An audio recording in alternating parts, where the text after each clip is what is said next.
adanya perjanjian bilateral Pajajaran dengan Portugis, hal ini sangat mencemaskan Sultan Trenggono selaku Sultan Demak yang ketiga, karena ke-1, Selat Malaka sebagai pintu masuk perairan Nusantara sebelah utara sudah dikuasai oleh Portugis yang berkedudukan di Malaka dan Samudra Pasai.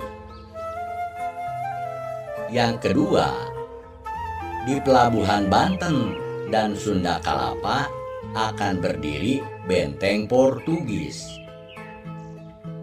Yang ketiga, perairan Selat Sunda telah dikuasai sepenuhnya oleh Pajajaran dan Portugis. Bila Selat Sunda yang menjadi pintu masuk perairan Nusantara di selatan juga dikuasai oleh Portugis, maka jalur perdagangan laut yang menjadi urat nadi kehidupan ekonomi Demak terancam putus. Untuk mengatasi terjadinya blokade perdagangan lautnya, Sultan Trenggono sangat hati-hati jangan sampai pengalaman pahit pendahulunya terulang kembali seperti yang dialami Raden Surya atau Datu Kadir, sang Pangeran Sabranglor, putra Raden Patah, Sultan Demak yang dikalahkan oleh Portugis. Sultan Trenggono Demak pun berunding dengan para pembesar Cirebon dan Banten untuk merencanakan serangan ke Sunda Kalapa. Kemudian Patahilah atau Padilah Khan, suaminya Ratu Pembayun, adiknya Sultan Trenggono, diangkat menjadi Panglima Perang Gabungan Kesultanan Demak Cirebon. Ia menyanggupi rencana Sultan Trenggono untuk menyerang Portugis di Sunda Kalapa. Dalam perjalanannya ke Sunda Kalapa, Patahilah dan pasukan Demak singgah di Kesultanan Cirebon untuk menggabungkan kekuatannya. Padilah Khan atau Patahilah diperkirakan membawa 20 kapal yang mengangkut sekitar 1.500 tentaranya. Ekspedisi itu mulai dilancarkan pada tahun 1526 dan berakhir pada tanggal 22 Juni tahun 1527 Masehi ketika pasukannya berhasil mengalahkan Portugis dan menguasai Sunda Kalapa. Pada saat itu, armada induk kapal Portugis Francisco de Sá terlambat datang ke Sunda Kalapa karena diterpa gelombang badai di Teluk Benggala, sehingga sebagian armadanya rusak berat. Demikian pula dengan datangnya pasukan bantuan dari Pajajaran ke Sunda Kalapa pun dapat dipukul mundur kembali ke Pakuan, karena Sunda Kalapa terlanjur sudah dikuasai pasukan gabungan Cirebon Demak dibantu pasukan Banten Maulana Hasanuddin. Setelah berhasil mengusir Portugis, Patahilah mengganti nama Sunda Kalapa menjadi Jayakarta. Penaklukan Patahilah atas Portugis pada tanggal 22 Juni 1527 ini kemudian diperingati sebagai Hari Jadi Jakarta.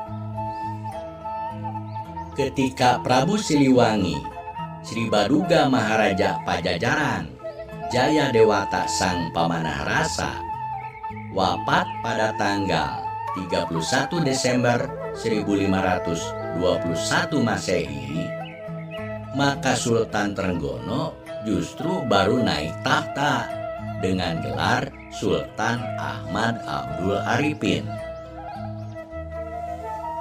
Jadi konflik meruncing antara Pajajaran dengan pasukan gabungan Banten, Cirebon, dan Kesultanan Demak adalah terjadi setelah jenazahnya Prabu Siliwangi, Sri Baduga Maharaja Pajajaran, bersemayam di makam Rancamaya, Bukit Badigul, wilayah selatan Bogor sekarang. Adapun Sultan Trenggono atau ditulis Sultan Trenggana adalah penguasa kerajaan Demak ketiga yang memerintah antara tahun 1521 sampai dengan tahun 1546 Masehi. Kerajaan Demak adalah kerajaan Islam pertama yang berdiri di Pulau Jawa. Diperkirakan berdiri pada tahun 1478 Masehi oleh Raden Patah yang bergelar Sultan Shah Alam Akbar, keturunan Majapahit yang terakhir. Sejak saat itu, kerajaan ini terus berkembang menjadi pusat perdagangan dan penyebaran Islam yang didukung oleh Wali Songo. Sultan Trenggono, adik kandung Patih Unus, Pangeran Sabrangor, berhak atas tahta Demak karena Patih Unus meninggal tanpa keturunan.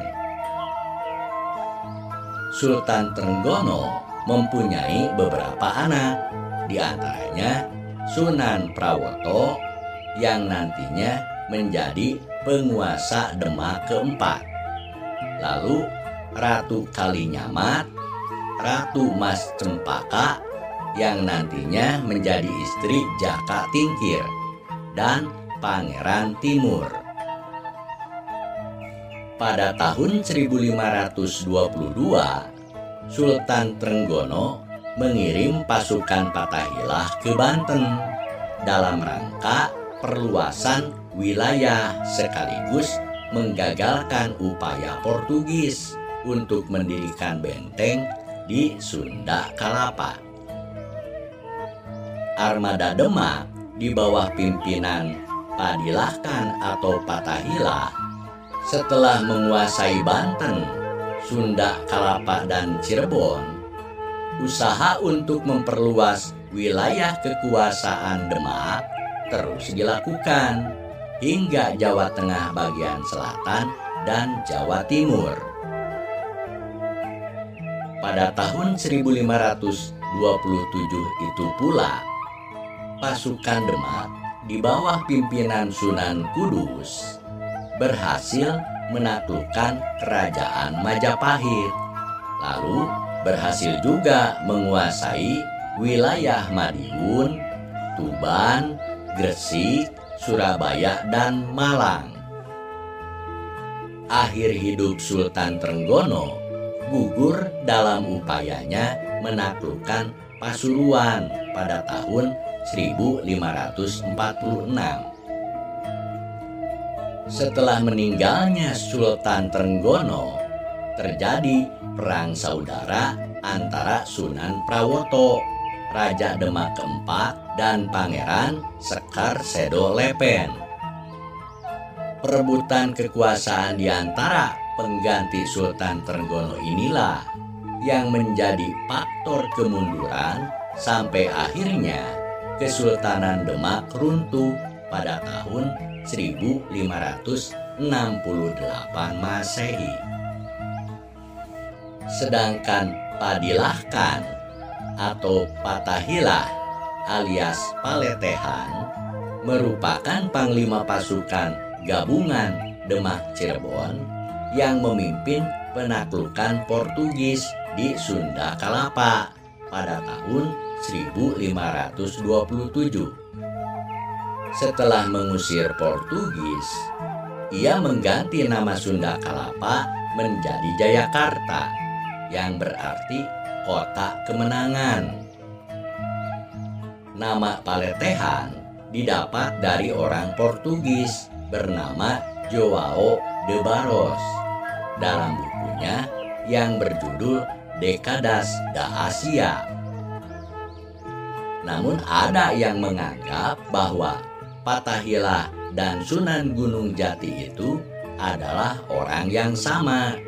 Padahal kenyataannya Patahila dan Sunan Gunung Jati memiliki makam tersendiri. Salah satu pendapat mengemukakan bahwa Patahila berasal dari Pasai, Aceh Utara, yang memilih untuk hijrah ke Mekah setelah tanahnya dikuasai Portugis. Setelah beberapa tahun di Mekah, Padilahkan atau Patahila kembali ke tanah air, tetapi bukan ke Aceh, melainkan ke Pulau Jawa, tepatnya di Kerajaan Demak. Selain itu, ada pendapat yang meyakini bahwa Patahila adalah keturunan raja dari Arab dan masih keturunan Nabi Muhammad SAW. Pendapat lain menyebutkan bahwa Patahila lahir pada tahun 1448 dari pasangan Sultan Syarif Abdullah Maulana Huda dan Nyai Rara Santang. Sultan Syarif Abdullah Maulana Huda disebut sebagai pembesar Mesir keturunan Bani Hasyim, sedangkan Nyai Rara Santang adalah putri Prabu Siliwangi, Maharaja Pajajaran. Namun banyak yang meyakini Patahila merupakan menantu dari Sunan Gunung Jati, Syarif Hidayatullah, karena ditikahkan dengan Ratu Ayu Cirebon. Para sejarawan berpendapat bahwa Patahila menginjakkan kakinya di Pulau Jawa pada tahun 1525 Masehi. Patahila kemudian pergi ke Demak dan mengabdikan dirinya kepada Sultan Trenggono. Kemudian Patahila ditikahkan oleh Sultan Trenggono dengan adik perempuannya yang bernama Ratu Pembayun, sehingga menjadi Panglima Angkatan Perang Gabungan Demak Cirebon. Terlepas dari perbedaan asal-usulnya itu, Padilahkan atau Patahila diakui sebagai panglima perang yang berhasil mengusir Portugis dari Sunda Kalapa. Patahila menilai bahwa kehadiran Portugis di Sunda Kalapa merupakan ancaman bagi seluruh wilayah Nusantara, terutama Pulau Jawa.